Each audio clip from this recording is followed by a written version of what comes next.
My name is Ahto Tomingas. I'm a Fortinet systems engineer located in Estonia, responsible for Baltics. So if you have any more interest later on, then I can come and visit and explain in more detail.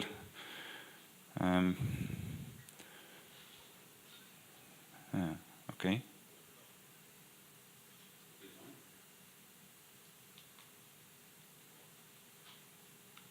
Okay, it makes sense to turn things on. Maybe they work better. Being the first presenter.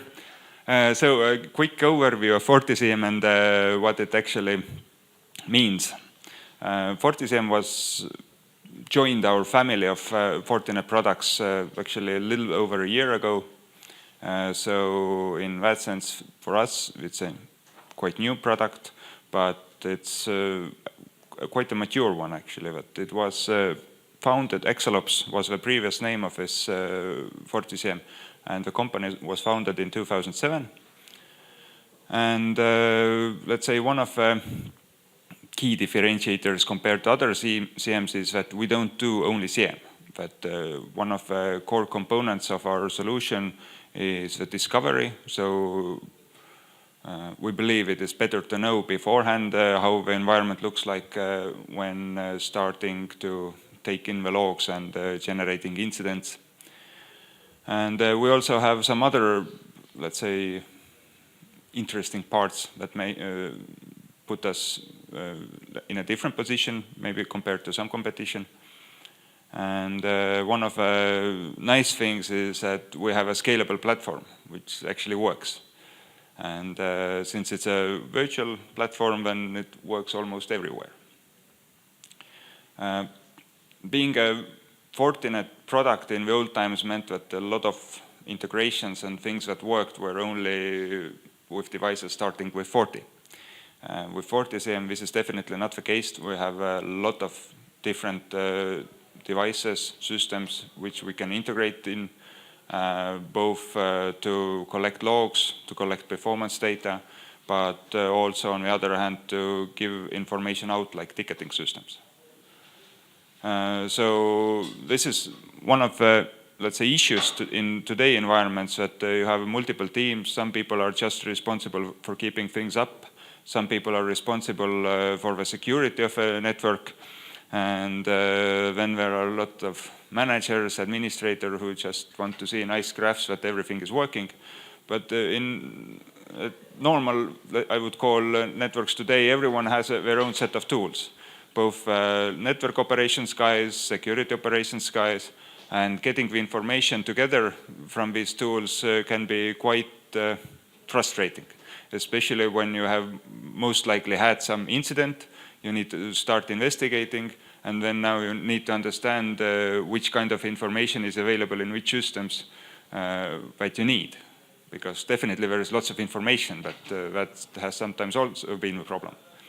And also we have our own internal ticketing system nowadays, but we can connect to some well-known ticketing systems also. So when we are talking about functionality, then we can monitor performance, like I mentioned, that this is something different.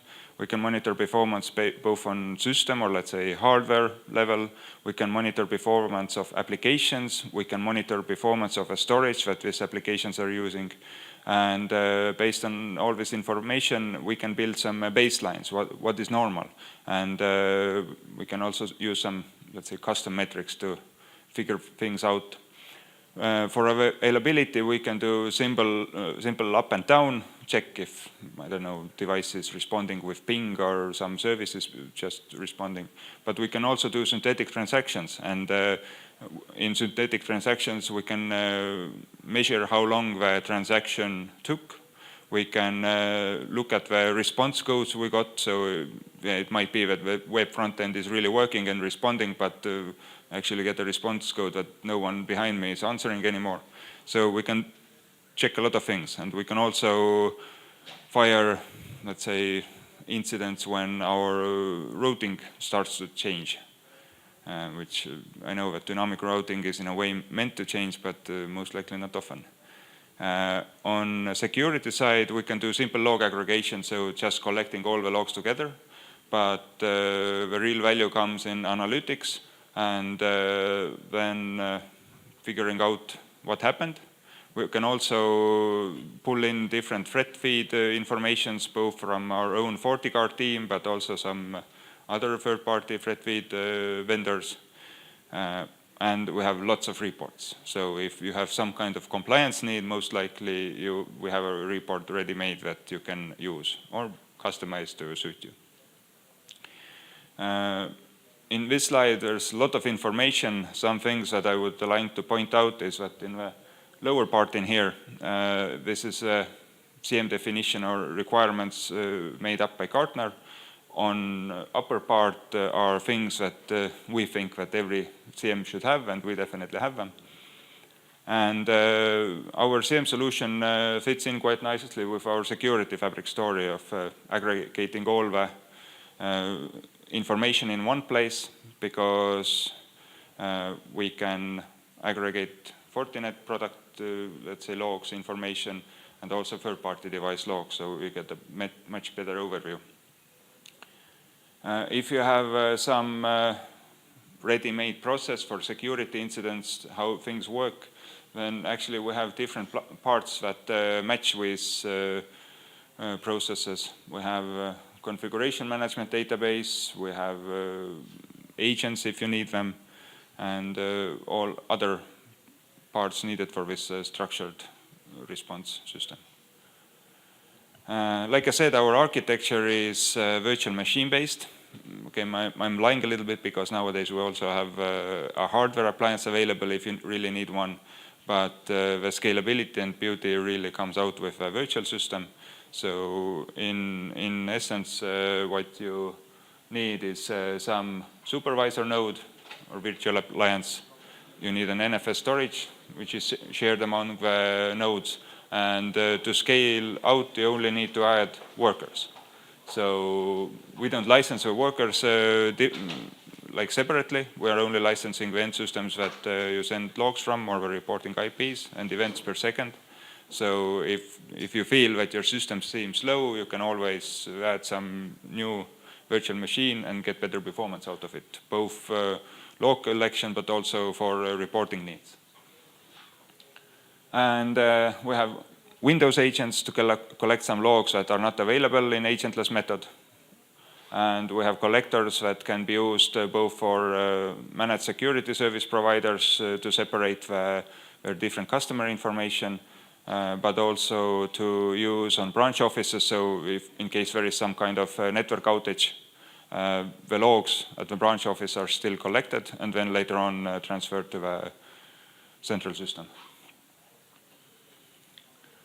Like I said, that some things from Microsoft are not available with WMI, which is our method of collecting agentlessly things. So for example, in case of text-based logs, and also in case you have really a lot of logs going to the Windows event folder, then it might make sense to use the Windows agent to already a little bit normalize them and then forward them to the SIEM system. And we can do some other things. One of maybe more important thing when you're dealing with credit cards is with PCI compliance, which states that you need to do file integrity monitoring. So basically get an alert as soon as someone is trying to change some files. So this is also one of the features of our Windows agent. So all in all, our system is quite comprehensive, covering a lot of areas. It has single pane of glass, so whatever you want to look for, you have to log into the same place and drill down from there. We're quite flexible, both in architecture and in licensing. We have both perpetual licenses and subscription licenses, and you can just, let's say, add or stack the licenses when your needs grow. From security sides, like I said, we do log aggregation, you can do analytics, you have security and incident management inside, and we have a lot more. So I have been talking about this discovery, and essentially we can do, let's say, passive way of discovery, that you just start sending logs to the system. This is okay, we can process them, we can figure out which device is sending these logs, how it relates to your own environment. But we actually prefer to do the active discovery through SNMP, WNMI. We have protocol support to discover your VMware environment and pull in the machines from the VMware environment. And we only read, we don't try to configure or write anything. That this previous configuration for access, you need to do yourself. And we have Windows agents to add some functionality. When we are talking about this discovery, what really happens is that all of your servers, systems are categorized. So it looks what services are running on the system. And based on this information, it puts into the CMDB into correct categories. For example, DNS servers end up, if you have Windows DNS, end up in DNS servers. If you have Linux running bind, it ends up in DNS servers. So it's really easy to run the reports against just tell me what my DNS servers are doing. And you get the report in one place. You don't have to start specifying different things. You can, of course, but you don't need to. And we also have performance information inside, and how this performance information relates to security will be shown a little bit later. And we can also do configuration monitoring, checking for differences between configurations files, what was changed, what was added. And this is also useful during investigation of an incident. And all of these devices that you have in your network, you can group them together into business services. So whenever you have an incident, you see which service is actually affected by it. So you can prioritize which things to fix. For example, in the end of a month, most likely you want your billing systems running really nicely and no problems from it to get money from customers. And like I said, we have external threat feeds, malware. So we can compare also different other sources for known bad IPs, even if a devices on the network can't do these checks. And we have lots of reports. This is a view of incident management in new HTML5-based system.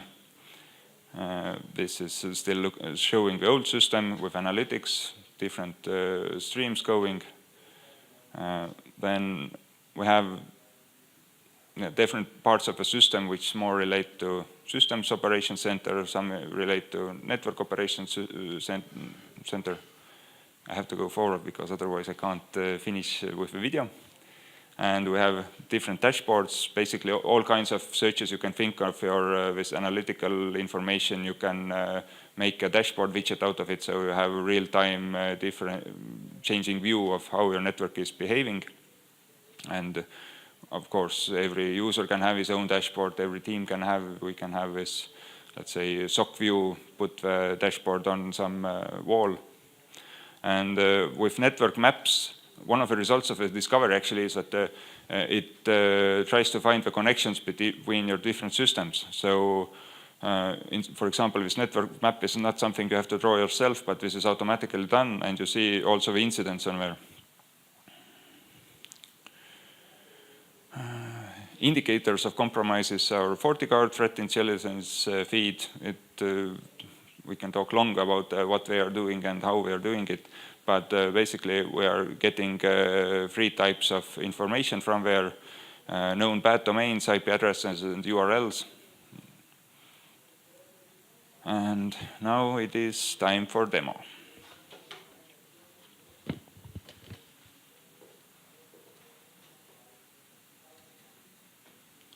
This is a small video.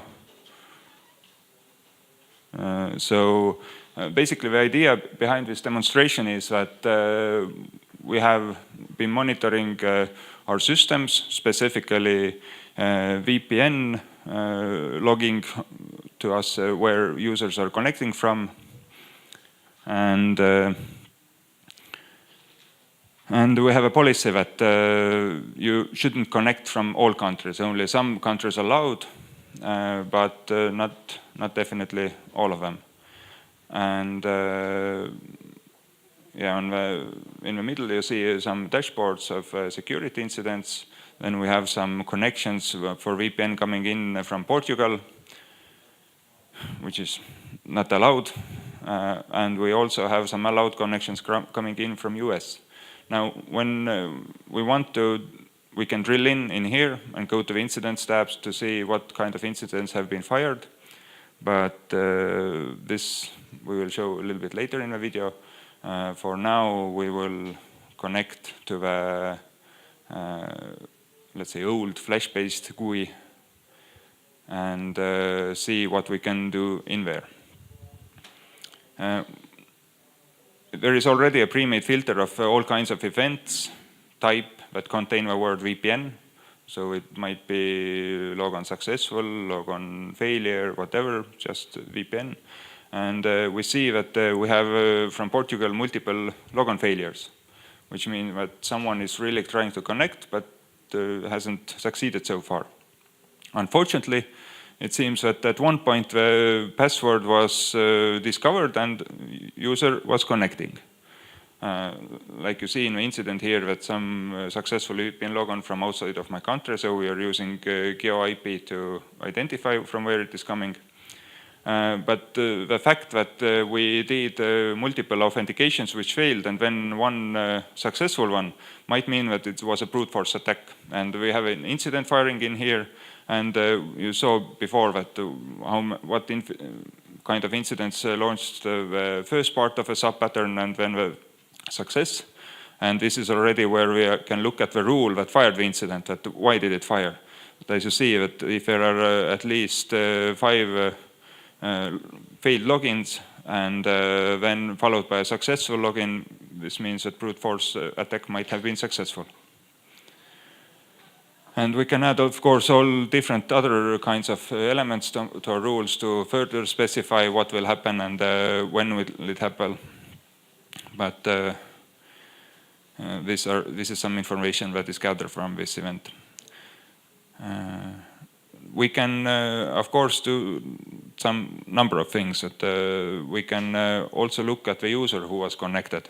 So what was his role in a company? This will show up in a second. So as you see, everything is accessible really easily. And this information is gathered from multiple places. This is let's say every user has an identity built in the system. Wherever he is logging on, whatever he is doing is gathered together. And we see that he got an internal IP address. So when we now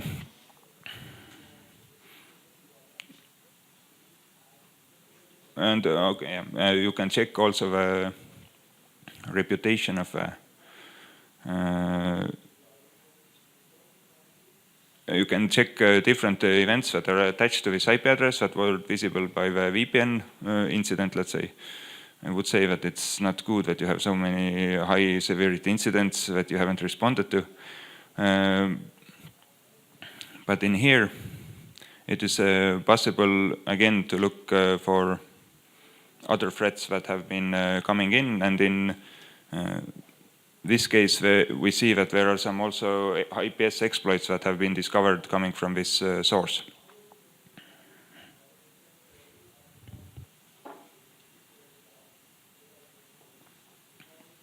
Now when we do a search based on this internal IP address, we see again that one high severity IPS exploit was run against a server. So to figure out what is this server doing, we can query the CMDB. Because of a discovery, there is a lot of information already in CMDB about this server. And we found out that it's a Windows server. By the name of it, it seems that it is handling this enterprise resource planning. So when we check what business services it is attached to, it's not a wonder that it's enterprise resource planning business service. But this is not shown in this demo, but in this enterprise resource planning system, there are actually 5 devices altogether that make up of this service.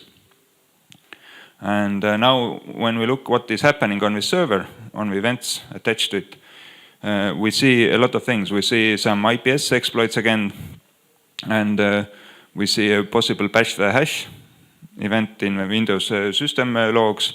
And one thing of interest is that there is really large outbound transfers happening from the server, which becomes especially suspicious when we are looking at the performance monitoring, and we see that some SQL queries taking really long time. So and we see from here that it's essentially selecting all records from a database or from a table, and so we can be quite sure that this large outbound transfer and this dump of a database are related. And yeah, actually you should really kill the connection to this outside address, which I think doesn't show up in this demo, but we can query the reputation of this IP address, and most likely in this case we discover that it is some known bad IP address. So in that sense, you can really drill in, see what else is going on, and you have some relative information how to look at things. When we look at the new HTML5 GUI and incidents in here, we have this quite new feature of risk scoring. We see that this ERP system is for us quite critical. That's why all the incidents and based on the type of incidents are, let's say, considered more relevant, and that's why the risk is higher for us. And from here, the previous screen showed the timeline, what has been happening with a server, different incidents. So you already get, without doing anything, some view how all things started. You don't have to drill down into other systems look this information. And on the same time, you can see different, okay, it's coming now.